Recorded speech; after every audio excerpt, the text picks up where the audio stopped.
ഇവിടുത്തെ ഞങ്ങളുടെ ചെയർമാൻ ശ്രീ ആസാദ് മൂപ്പൻ സാറാണ് ഇങ്ങനെ ഇതിൻ്റെ ഒരു റോബോട്ട് ഇവിടെ വാങ്ങിക്കാൻ പോകുന്നു, അതിൻ്റെ ട്രെയിനിങ്ങിനായിട്ട് US വിട്ടത്. അപ്പം ഞാൻ വിചാരിച്ചു ഇതൊക്കെ പഠിച്ചിട്ട് വന്നിട്ട് ഇവിടെ എന്ത് ചെയ്യാനാണെന്ന് എനിക്ക് തന്നെ സ്വയം ഒരു വിശ്വാസമില്ലായിരുന്നു. പക്ഷേ അത് പോയി പഠിച്ചപ്പോൾ എനിക്ക് ഭയങ്കര ഒരു ഇഷ്ടമായി അതിനോട്. പിന്നെ അതിവിടെ വന്ന് നമ്മൾ ആദ്യമായിട്ട് കേരളത്തിൽ റോബോട്ടിക് സർജറി ചെയ്യാൻ കഴിഞ്ഞു എന്നുള്ളൊരു ഭാഗ്യവും എനിക്കുണ്ടായിട്ടുണ്ട്. അത് വളരെ നല്ലൊരു പുതിയൊരു നൂതനമായിട്ടുള്ള ഒരു ശൈലിയാണ്. നമ്മളിപ്പോൾ താക്കോൽ ദ്വാര ശസ്ത്രക്രിയ എന്ന് പറയുന്നത് വളരെയധികം പ്രചാരത്തിലുള്ള സമയത്ത് അതിൻ്റെ ഒരു കുറച്ചും കൂടി മുൻപിൽ നിൽക്കുന്ന ഒന്നാണ് റോബോട്ടിക് ശസ്ത്രക്രിയ. എല്ലാവരുടെയും വിചാരമാണ് റോബോട്ടാണ് ചെയ്യുന്നതെന്ന്. പക്ഷേ റോബോട്ടിന് അങ്ങനെ ആർട്ടിഫിഷ്യൽ ഇൻ്റലിജൻസോ ഒന്നുമില്ല.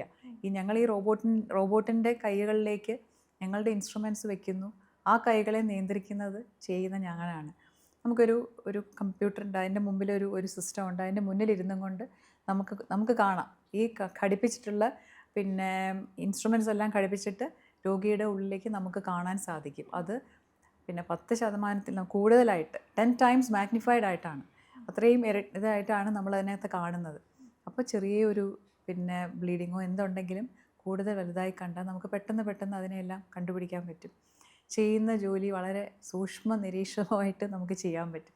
അത് ആ ശസ്ത്രക്രിയനെ കൂടുതൽ അതിനെ നല്ലതാക്കുകയാണ് ചെയ്യുന്നത്. കീ ഹോളിൻ്റെ ഏറ്റവും നൂതനമായിട്ടുള്ള ഇതാണ്. അപ്പോൾ പല പേഷ്യൻസും എന്നോടും ചോദിക്കാറുണ്ട്, ഡോക്ടർ എനിക്ക് റോബോട്ട് ചെയ്യേണ്ട, ഡോക്ടർ ചെയ്താൽ മതി എന്നുള്ള കാര്യം. ഡോക്ടർ തന്നെയാണ് ചെയ്യുന്നത്, അതിന് യാതൊരു സംശയവുമില്ല.